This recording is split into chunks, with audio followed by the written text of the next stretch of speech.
नमस्कार. आर न्यूजच्या सोमवार दिनांक 11 मेच्या बातमीपत्रात आपले मनपूर्वक स्वागत. महेंद्र ज्वेलर्स राजारामपुरी प्रस्तुत आजचा सोन्याचा 24 कॅरेटचा दर आहे 1,50,300. 22 कॅरेटचा दर 1,38,280. तर 1 किलो चांदीचा दर आहे 2,56,500 रुपये. या बातमीपत्राचे प्रायोजक आहेत घरासारखी आपुलकी आणि नात्यासारखा जिव्हाळा जपणारी जनता बँक आजरा आणि प्रत्येकाच्या किचन मधला अविभाज्य घटक असणारा HP चहा. जसा हवा तसा चहा. आजच्या बातमीपत्रात प्रथम पाहूयात गल्लीपासून ते दिल्लीपर्यंतच्या ताज्या घडामोडींचा धावता आढावा आणि स्थानिक बातम्यांमध्ये पाहूयात महाराष्ट्रात योग आयोग स्थापन करण्याची मागणी. योग शिक्षक संघाकडून नामदार हसन मुश्रीफ यांना निवेदन. योग धोरण लागू करण्यावर भर.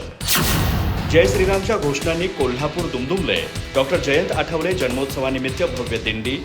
विविध संप्रदाय आणि संस्थांचा उत्स्फूर्त सहभाग. वन्यजीव शिकार प्रकरणातील मुख्य आरोपी अटकेत. चंदगड वन विभागाची मोठी कारवाई. उच्च न्यायालयाने अटकपूर्व जामीन फेटाळला. चंदगड तालुक्यातील नामखोल येथे 15 लाखांच्या सभागृहाचं उद्घाटन. ग्रामविकासाला नवी चालना मिळणार. सामाजिक आणि शैक्षणिक उपक्रमांसाठी सुसज्ज सुविधा.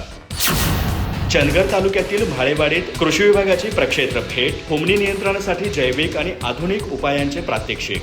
शेतकऱ्यांना योजनांची माहिती आणि सामूहिक सहभागाचं आवाहन. SSC परीक्षेत जागृती प्रशालेचे देदीप्यमान यश. 336 पैकी 334 विद्यार्थी उत्तीर्ण. 15 विद्यार्थ्यांचे 90% अधिक गुण. आंतरराष्ट्रीय योगासन स्पर्धेत गडहिंग्लजची कामगिरी. 60 वर्षांवरील गटात गीतांजली पाटील यांचा दुसरा क्रमांक. योग विद्याधामच्या कार्याला जागतिक पातळीवर दाद. कराड येथे रबरनाथ सोसायटीचा द्वितीय वर्धापन दिन उत्साहात. व्यवस्थापन आणि सहकार्यात आदर्श डॉक्टर दिनेश ओसवाल. डिजिटल सेवांसह संस्थेची प्रगती अधोरेखित. गडहिंग्लजमध्ये येणेपोया विद्यापीठाची निवड चाचणी. 70 फुटबॉलपटूंचा सहभाग. खेळातून जीवनमूल्य शिकण्याचा संदेश. अधिक माहिती आणि ताज्या घडामोडींसाठी आजच आमचे चॅनल सबस्क्राईब करा.